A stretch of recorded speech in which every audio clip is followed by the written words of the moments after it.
Happy Saturday. It's July 29th, 2023, and you are listening to Morning Meeting. I'm Ashley Baker in London. And I'm Michael Haney in New York City. We've got a terrific show this week filled with great guests and stories. As many of you know, Howard Bloom has been reporting on the riveting story of the killing of those 4 students at the University of Idaho.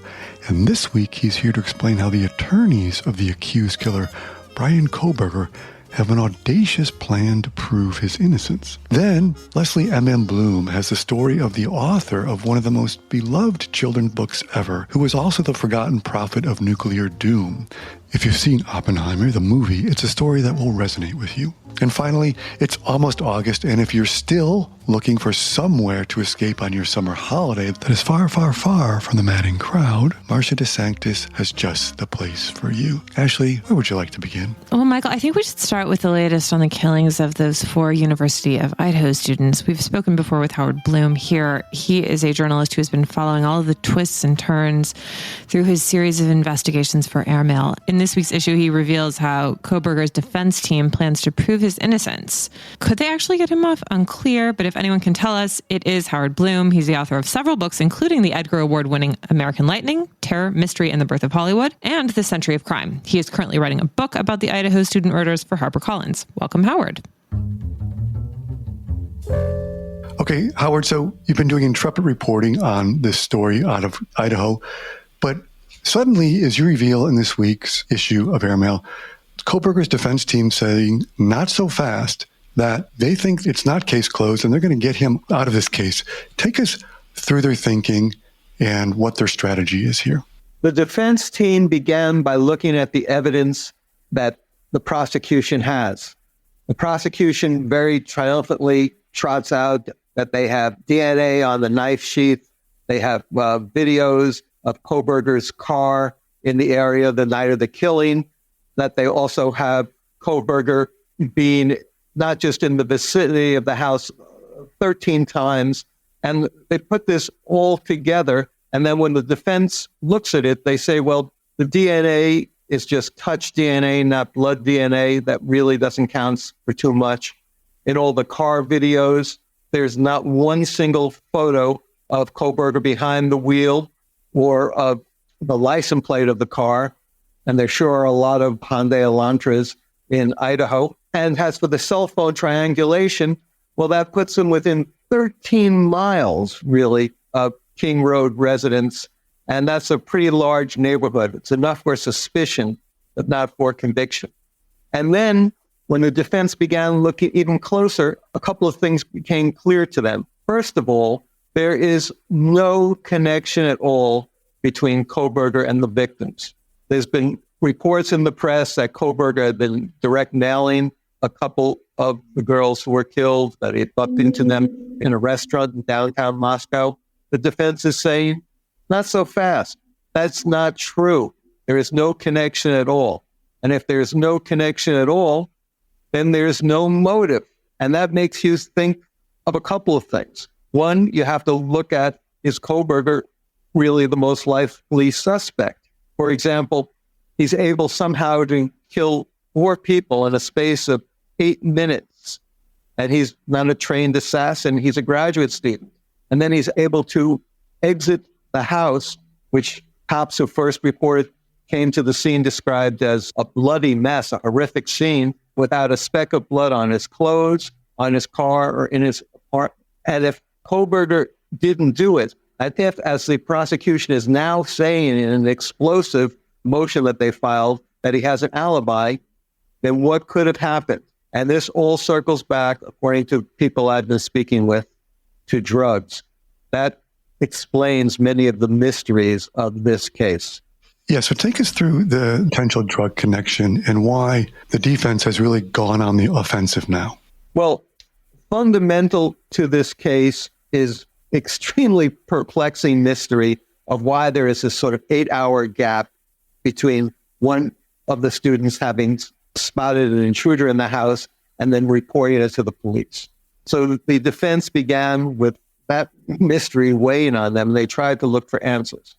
What they've uncovered and what I document in my piece this week is a network of drug dealing on Greek Row, where it's and the University of Idaho, and also in Pullman, Washington, at Washington State University. And it seems that perhaps principals who were involved in that alleged narcotics trafficking on Greek Row had connections to some of the people in the house. And this raises the question, did Kohlberger knew them? And now the defense is trying to answer that by looking at a very provocative pool party. This pool party happens at July 9th at a student complex called The Grove in Moscow, Idaho. It's Kohlberger's first day in Moscow.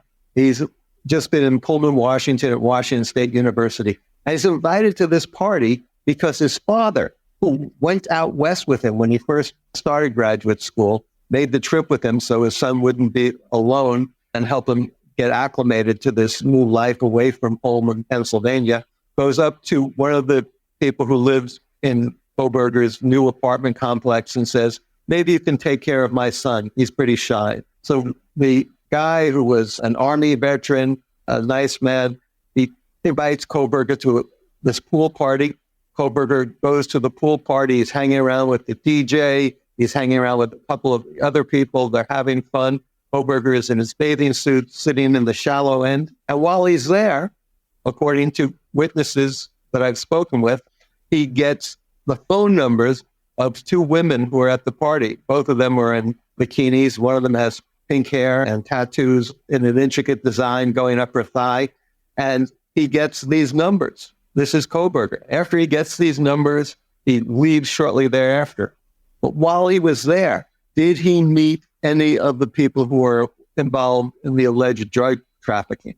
That's the question the defense and perhaps even the authorities are looking into now. Why is this important? Because one of the people who's allegedly involved in the drug trafficking lives just a 2-minute drive from the house on King Road. I went to that residence. It's on a cul-de-sac. And it's very possible that Kohlberger, who was, it's well known, a former heroin addict, might have been going to score recreational drugs from this person he met at the pool party on that night in question. Perhaps that is the defense's big alibi that they're going to present. But it certainly raises questions. And remember, all the defense has to do is to present a story that will convince the jurors that maybe there's not enough evidence to send a man to an execution chamber, because this is now a case involving the death penalty. All right, so I'm glad you brought up the jury, because obviously the defense team is going to aim to create as much doubt as possible in the minds of the jury in Idaho, in this community. Do they think they have the potential of a favorable jury or even an open-minded jury at this point? Well, many people thought that in a town like Moscow, you'd be able to get a jury that will send Kohlberger to either the death chamber where you get an intravenous cocktail of drugs, or now it's possible under a new Idaho law just passed the first week in July that if you can't get the chemicals necessary for this lethal cocktail to be injected into Kohlberger, you can send him up in front of a firing squad. However, their plans for the death penalty might not work out too well. I found out to my surprise when I spoke to Pastor Doug Wilson. Pastor Wilson is head of the Christ Church group in Moscow. It's a group of about 2,000 members strong that is very much a large presence in the town. And they've been trying to turn the town, as they say in their own words, into a theocracy. They've been buying up real estate. They have bookstores. They have their own college in the town. And when I spoke to Pastor Wilson, he said, you would think that we'd be very pro-police. However, we've had our own run-ins with the police during COVID, where we had people arrested at a prayer gate, where they had, in defiance of the town's COVID regulations, an open air, unmasked prayer session. And Pastor Wilson's son and grandson, who was a student, incidentally, at Columbia University in New York, were arrested for affixing anti-COVID restriction stickers on a lamppost in downtown Moscow. This has led to a long and protracted lawsuit, and Pastor Wilson has said, we have seen cops go on the stand and lie about us on the church activities. We know we can't trust many of these cops. He's issued a weekly encyclical that says in part that there's corruption in the town and the police are part of it. So Pastor Wilson is convinced that his flock will be rather skeptical if they're chosen for the jury and have to believe police testimony. And he's also saying you have to look at this in an open mind. He said that perhaps you have to consider the possibility that Kohberger is not guilty if the police are putting together this case against him. So with that sort of mindset, I think getting a conviction will be increasingly impossible in a town like Moscow. And the questions the defense is now raising become a very enticing narrative and one that might be able to sway a jury. It's amazing reporting this week, Howard. As always, from the beginning, you've surrounded this story, and so grateful to you for bringing all these insights and new information. So when is the trial now set to begin? The trial is supposed to start October 2nd, but I wouldn't necessarily grab a hotel room so quickly.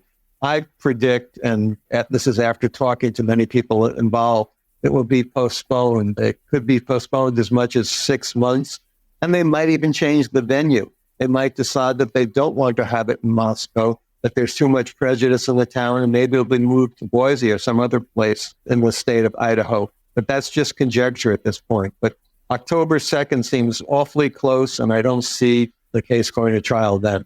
Well, one thing that's not conjecture, as I said, is your reporting. It's riveting on a case that's sort of fascinated all of us. And as you note, case closed, not so fast. So, Howard, thank you again for bringing your time and energy to Airmail and to us on the podcast today. And I encourage everyone to read your latest installment in this week's issue of Airmail. Thank you, Howard. Thank you, and I hope to talk to you again soon after I write my next installment. I have a feeling we will be talking to you, Howard, so thank you. Take care. It's going to be fascinating to watch how this all unfolds over the next few months. But actually, on a slightly different note, we've got Leslie M.M. Bloom here with, I think, a very interesting story. If you've seen Oppenheimer, you know about the man who created the atomic age. But did you know that E.B. White, the beloved writer of classic children's books such as Stuart Little, my personal favorite, was also a passionate voice against nuclear proliferation? I thought I knew everything there was to know about E.B. White, and it turns out I was wrong. Who knew that he was such an active, vocal anti-nuke activist? Leslie M.M. Bloom is here to tell us all about it. She is a historian and an author, most recently of Fallout, the Hiroshima cover-up, and the reporter who revealed it to the world, which was about war correspondent John Hersey, reporting on the horrors of the atomic bombing of Hiroshima. She's also the author of Everyone Behaves Badly, the true story behind Hemingway's masterpiece, The Sun Also Rises, as well as her nonfiction books, Let's Bring Back, and It Happened Here. Welcome, Leslie M.M. Bloom. I'm so happy to be here. Thanks to you guys for giving me the chance to tell the story. Okay, so a lot of people only know E.B. White as the author of many of our favorite children's novels, including Charlotte's Web, The Trumpet of the Swan, and so on. Also, Here is New York, one of the best things ever written about our fair city. But tell us a little bit more about him as a journalist, and specifically how his views changed after the public became aware of what was going on with the Manhattan Project. So E.B. White had been with the New Yorker pretty much since the beginning. Since it was founded in 1925, he was originally a contributing writer and then became a staff writer in 1927. And there's a sort of a misperception about the New Yorker that it was kind of bon ton and irreverence straight through its early tenure. But when World War II had come about, it went on to a wartime footing like every other major and minor publication, and had very serious war coverage, very serious war commentary. As you guys know, John Hersey had the blockbuster story of the war where he reported on the devastation of Hiroshima by the atomic bomb. E.B. White was in that crowd also at the New Yorker. And when America won the war by using the atomic bombs on Hiroshima and Nagasaki, everybody was celebrating. Obviously, it was the end of a catastrophic global war, but people like E.B. White were looking at how the war had been won and with the atomic bombs and what it meant, not just in terms of ending that global conflict, but what it meant for humanity to have entered into the atomic age. And they were happy that the war was over, certainly, but they were instantly aware, and E.B. White in particular was instantly aware that humanity had entered this epoch of unfathomable peril, as I say in the story. And literally 3 days after Japan surrendered on August 15th in 1945, he has his first column where he's talking about the bomb. And he says, look, mankind is messing with God's stuff. It's stealing God's stuff, is what he said. And so it really began for him a decades-long campaign of warning the world about the nuclear threat and about the true implications of living in the atomic age. Leslie, one of the things I love about your story is you note about White, you say that it took an incredible amount of bravery for him to do this at this period when obviously coming after the victory of the war, any criticism was not to be wasn't very popular. How do you see White and also, what was his solution? Did he propose any solutions on how to navigate this period that we should be looking at? Well, you're right. I mean, it was not a popular position to take to criticize America and the way that it ended the war. And for instance, when John Hersey's story came out, which documented the true aftermath of Hiroshima, I mean, he left town. He left New York when that story was published because God knew what kind of blowback he was going to get. E.B. White's criticisms and his columns and his essays, they spanned decades. And that also transpired partly during the McCarthy era. Anybody who's criticizing America's conduct during the Cold War was really vulnerable to attack. And he's fearless. He's just this courtly, gentlemanly farmer from Maine who's splitting his time between his Maine farm and writing children's books, but living in New York, who's slinging arrows at the heart of America's justification for escalating the nuclear arms race. I mean, it really does take an enormous amount of courage, especially during those years. And everybody at this point, civilians and experts, are grappling with the intractable problems of nuclear dependence, as it was often called in the 50s and 60s. And White's proposed solution really was pretty impractical, but he was still passionate about it anyway. He proposed a world government. He had seen that, to his mind, the world's governments had learned apparently nothing in World War II, which he correctly called the worst bloodbath in history, that nationalism had snapped right back into place. Even in the structure of the UN, he was completely discouraged by how, as he felt, ineffective the UN had become, even since its advent in 1945. So in his mind, the only thing to do was to replace national governments with international governing bodies, because the nuclear threat, to his mind, and correctly, is an international threat. Nuclear warfare does not respect, and nuclear fallout does not respect national boundaries. So obviously that solution didn't pan out. It was not the most practical solution, but it was what he proposed nonetheless. I don't think it should be held against him that it didn't work out. He tried, but it was his best shot. Leslie, as you note, he writes these beautiful books, Stuart Little and Charlotte's Web. How does a man so romantic in his writing balance out, as you note, this kind of pessimism or sort of worry? When you look at who he is, how do you reconcile those two differences? It's a fascinating question, and it's one of the reasons why the nuclear writings are so interesting, right? And when you look at something like Charlotte's Web, I mean, that book is really about existential struggle in its own right. And I mean, there are very serious themes in Charlotte's Web, and a lot of critics were very disturbed by that book when it was released in 1952. So it's not like he's absenting very serious subjects of life and death from his children's works. I mean, he's a serious-minded person. One of the things that distinguishes E.B. White when he's talking about whether it's a life cycle death that you see in Charlotte's Web or nuclear threat, he brings sort of like a kitchen table tone to it. He has a real gift for making incredibly upsetting and difficult subjects accessible to any reader. The thing that's interesting to me about White is that as a potential asset when talking about nuclear subjects even today is that a lot of nuclear experts and reporters have a difficult time conveying material about nuclear stories because there's a lot of science involved, and also it's a truly terrifying topic. So people shut down on two fronts. They can't fathom the science and they can't fathom the destruction. But E.B. White, in his tone, in his children's book tone, it's never condescending, but it's deeply accessible and witty and warm. And there's always lacings of gallows humor through his reporting. He's an enormous asset in bringing back, helping people articulate the questions surrounding nuclear subjects, whether it's the perils of a re-escalating arms race or fallout from accidents or from testing. The unlikeliness of E.B. White as a nuclear advocate is really just what's stunning to me. And I think one of the things that has been so surprising is that he's totally forgotten in this respect. And I'm confused about why. I mean, believe me, people in the nuclear watchdog community they urgently are looking for voices to help relay the nuclear threat, especially now that the world has woken up to the fact that we're in a moment of unprecedented peril. And here's somebody who is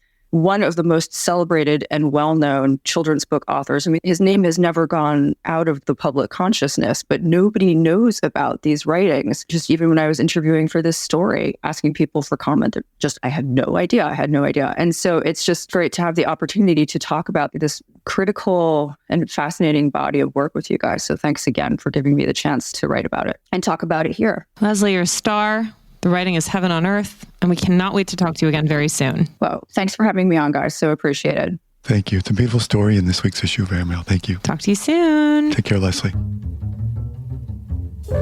Love her. Love her. What's not to love about E.B. White's writing as well? So I love always when you get a new context for someone and someplace and something. It's a discovery. And that's kind of what Marcia DeSanctis has this week, Ashley, is an amazing discovery of some place to go if you're looking for a great getaway. She's here to tell us about her travels to Mongolia and why a little bit of agony and a whole lot of ecstasy make Mongolia the hottest travel destination that no one's talking about yet. Marcia is not only one of my favorite people to have a phone conversation with, but she's also one of the most beautiful travel writers out there. She writes about other things too, but I think she really shines in her travel stories for us. And she likes a far-flung destination that is not only going to make you think differently about where you live and how you live, but she's not searching for a great place to go to the beach. She's always looking for mind-expanding universes and achieving that through travel. So today she's going to take us to Mongolia, not a place that perhaps was on our list before, but it certainly is now. Martha's the author of numerous essays, numerous reported pieces, and also the new book, A Hard Place to Leave. Welcome, Marcia.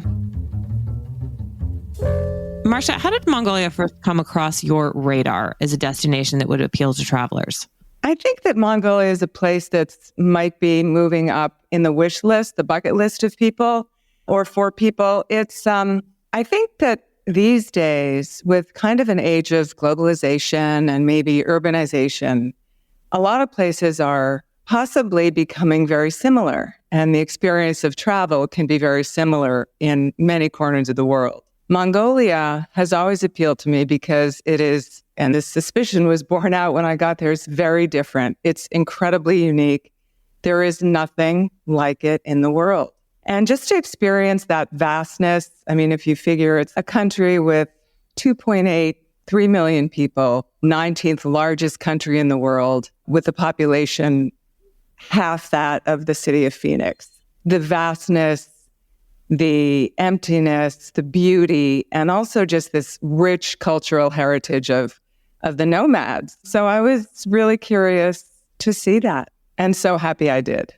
And so how did you experience that? Because as you point out, it's not easy to get there. So how did you experience it? And for our listeners, what's the best way that they can do that? There are limited ways to get there. The best way is through South Korea, through Seoul. So there are two airlines that go through there. So Korean Airlines and Asiana Airlines. Turkish Airlines flies there. So those are just kind of the basics of getting there. But it is a long way. But a lot of incredible things are worth the effort and worth waiting for. So yes, it takes a long time to get there, but the government, from what I can tell, and I didn't go as a guest of the government, but obviously I heard a lot of things that were kind of afoot, and that's that they are trying to draw tourists. They've built these beautiful new places, this museum, this splashy new airport that really is quite extraordinary. So I think the best way is to just get there and figure out your itinerary beforehand. Obviously, going to the Gobi Desert, that's what I did. That's where this incredible landscape, this dreamy moonscape, it's everything from desert to kind of New Zealand-like sheep-filled green hills to sort of arid, stony earth. You obviously have to have a guide. You have to have someone take your hand. We had an incredible guide named Hallie, and she's a geneticist and a scientist and a teacher, but in the summertime works as a guide, so I can't recommend her highly enough. And then there's the place that I stayed. Went through Ulaanbaatar, the capital city. Interesting place. It's definitely trying to shed its kind of socialist architecture, socialist kind of heavy cement atmosphere. And then took a flight to really the middle of the desert and stayed in a place called Three Camel Lodge, owned by a Mongolian American. It's the only luxury eco lodge in the Gobi Desert. And it's a really unique place. It's part of a group of hotels. And I'll just put in a plug for them because I do a lot of traveling. And I think what they're doing is pretty great. It's called Beyond Green. And it's a very, very kind of careful vetting process that hotels have to pass in order to be a member of this portfolio. There's only 36 hotels in the world. And a big thing in this kind of hotel, which Three Camels Lodge really was an expert in, is it's sustainability, but it's not just recycling the plastic bottles or not having plastic bottles at all, but it's preserving cultural heritage and kind of historical heritage. So this is a place that is built in the middle of the desert in these, they're pronounced gers. A ger is a Mongolian word for a yurt. And you stay in these traditional round units, I guess. Very beautiful on the inside, lovely bathrooms, wonderful amenities. And it's kind of from there, it's kind of the center of a wheel with spokes that go in all kinds of different directions. And so you experience very directly, you can see the nomads. They're present at the hotel. There's a well that the owner of the hotel kind of discovered and expanded. And so goats and sheep and horses are coming to water at the well. And it's really interesting, the nomads, that sort of the central way of life hasn't changed for centuries. I mean, they do have phones and even motorcycles, things that the modern world has given them. But really the basis of their lifestyle hasn't changed, which is herding their animals and milking their sheep. And this hotel, you can see it 360 degrees. So it's really interesting in that respect as well. Marcia, we have to talk brass tacks. It's tough to get there. Very tough to get there. Tell us about your itinerary and travel time involved and kind of what the cost and situation is like for that. Sure. I flew from LA through South Korea, and I arrived almost 2 full days later because I had a long layover in South Korea. It's a long, long slog. And once I got there, I think people who travel to Asia experience this a lot. You don't really know what day it is. You say, oh, what happened to Tuesday? It's already the end of Wednesday. I think that's just maybe my inexperience in Asia. I've been several times, but this kind of thing, there is no direct way to get there. Also, I mean, it's been a bad summer for travel. I'm in Costa Rica now, and my flight has already been delayed several hours. I don't know why, because of storms somewhere in the world. But Mongolia does have its share of cancellations and kind of unreliable flights. I think if you plan to go there, you can't be the kind of person that has to be back at work on Monday morning, back at the office, at your desk on Monday morning. You have to have a little bit of flexibility. You have to be, to use a word that's a little bit maybe overused, a little bit intentional. Like, I am going to experience this place. And for me, one of the greatest experiences was a travel mishap. I was flying back from the nearest airport to Three Camel Lodge.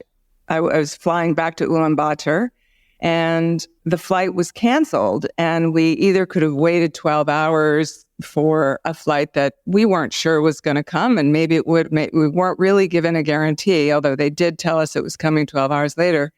Or we could drive across the desert. And that just seemed like a really difficult proposal, but also it ended up being one of the greatest experiences of my life, because I really saw the landscape change.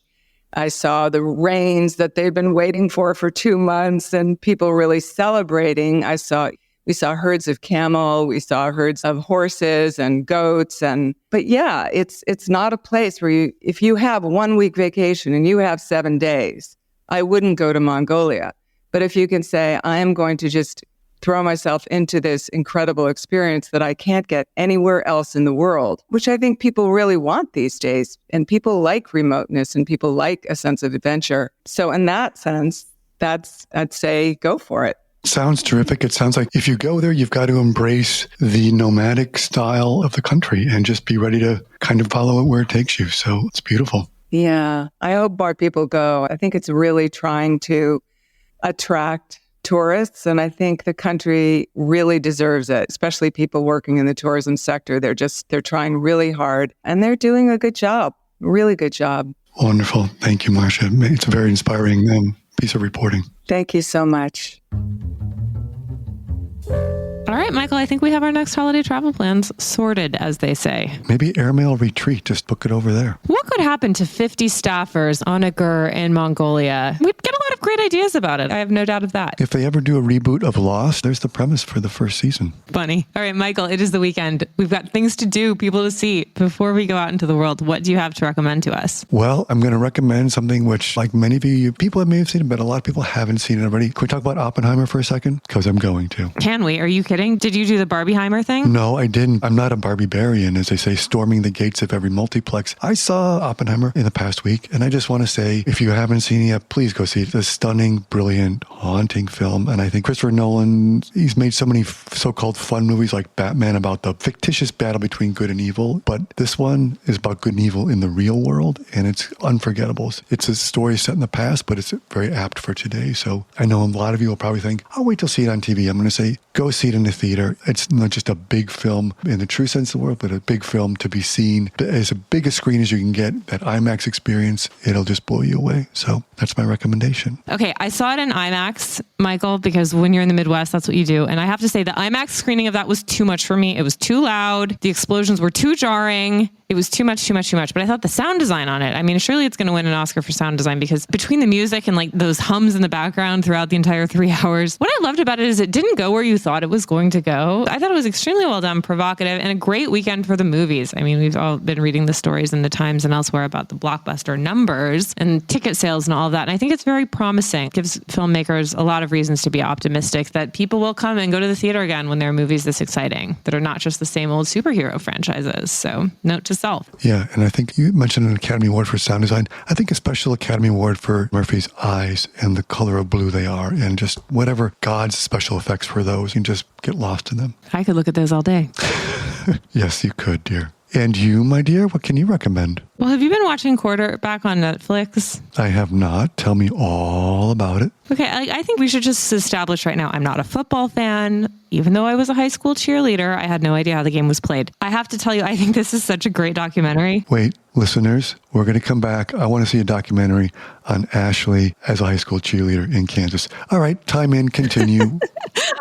I only lasted 1 year. I'm not very coordinated, but it was really not about football so much as it was about these 3 quarterbacks. It was produced by, among others, Peyton Manning, who had quite the career in football. Someone else can talk about because I don't know anything about it. But it follows these 3 quarterbacks: Patrick Mahomes, who plays for the Kansas City Chiefs; Kirk Cousins, who plays for the Vikings; and then Marcus Mariota, who during this particular season was playing for the Atlanta Falcons. It just gives you an inside look at these guys and what they put up with and what they endure and all the many requirements of their job. Like, it's not enough that you're just an incredible athlete. You also have to be a team leader and media savvy and able to deal in diplomatic relations between various teammates. I mean, I left this with a whole new respect for the players in the game. And even for those of us who have no interest in football, I think it's still a really great way to spend a few hours. It is called Quarterback on Netflix, an 8-part documentary series. And maybe they'll do a special version on Aaron Rodgers playing for the New York Jets this season, but we'll see about that.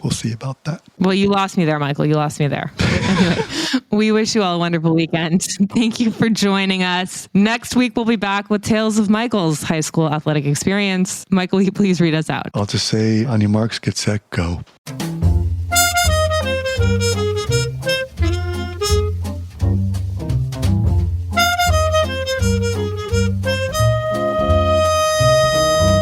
Morning Meeting is produced by Airplay Productions and edited by Jesse Cannon.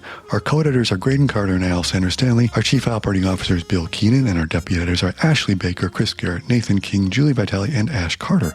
Our CMO is Emily Davis, and our music supervisor is Randall Poster. The theme music is The Cute Monster by the Buddy Collette Quintet. A new edition of Airmail is published every Saturday, so please subscribe and enjoy all of our stories on airmail.news, which we update every day. You can also find us on Twitter and Instagram at Airmail Weekly. We will be back here next Saturday with another edition of Morning Meeting. In the meantime, be sure to subscribe at Spotify or Apple Music, but most of all, thank you again for joining us.